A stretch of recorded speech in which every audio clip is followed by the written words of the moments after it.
And don't give me that look. Don't think you're getting at us by being cute. What, why are you handing me this? What is this, more trash? Better be a written apology. Let's see this. Oh, look how big you are. Oh, this is very nice. Hey, we gotta get this framed. Put up at the top of the fridge. I can't stay mad at you, can I? Headcanons for your favorite show are both a blessing and a curse. They can be a blessing because you are fantasizing about your ideal scenario for a certain thing in your favorite show. Or it can be completely cursed with how far off they can be from the actual characters you are headcanoning. So today, I'm going to be reacting to some of your headcanons of Monkie Kid based on this post.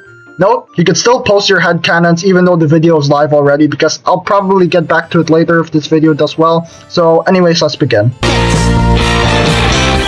So our first headcanon of the day is by Bleach Candy 2870, and they say that they headcanon that the place Red Sun trained May during Season 3 was the same place where Red Sun spent most of his childhood with his mom. They also headcanon that Princess Iron Fan trained him there too, so that he can master his fire abilities.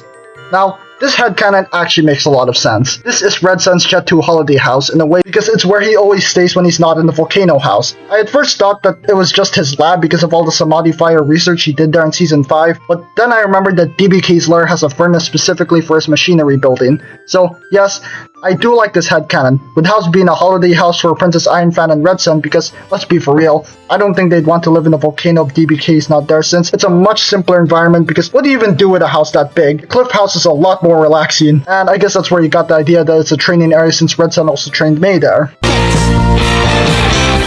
Now, 5-star Michelin says, I headcanon Wukong sometimes crying thinking of the pilgrims because MK and his friends remind him of the time he spent on the journey. Also, MK is probably a hardcore Minecraft player. Now, I'm pretty sure this mindset is already confirmed in the show, since in Season 5 Episode 1, you see that Wukong made some origami pieces of the pilgrims, so it's really clear that he still thinks about them every day. It's just that it's already been multiple generations that Wukong doesn't cry about it anymore, unless there are close calls like in Season 5. But I would have to put down the MK as a Minecraft player idea because it's already pretty clear that MK doesn't have a PC in his room and he doesn't really like mobile games either, with his preferred choice of games being fighting games in the same vein as Street Fighter and Mortal Kombat, or, you know, Monkey Mac. So, over here, the Azure Lion says, I headcanon, well, more like a theory, Pixie named MK as MK because those letters can be an abbreviation of Missing Kid. If I remember correctly, in the episode Into the Pagoda, when MK is going through his early memories, we can hear Tang say, MK's not a name, almost at the end of the scene. And then, if I also have a good memory, we can hear Pixie say, yeah, then we move on to the next scene. As much as sad and wholesome this idea is, I don't believe in it, because it's already confirmed that MK is not his legal name, but a nickname for a real and ideal legal name that is labeled as a mouthful. MK is not in a Superman situation where he's labeled an illegal immigrant, because he has all his papers and documents required to be a citizen, with an annoyingly long name to go with. So, that's why I think this headcanon's not true, but I wouldn't mind if it's true, because I can easily see this working out.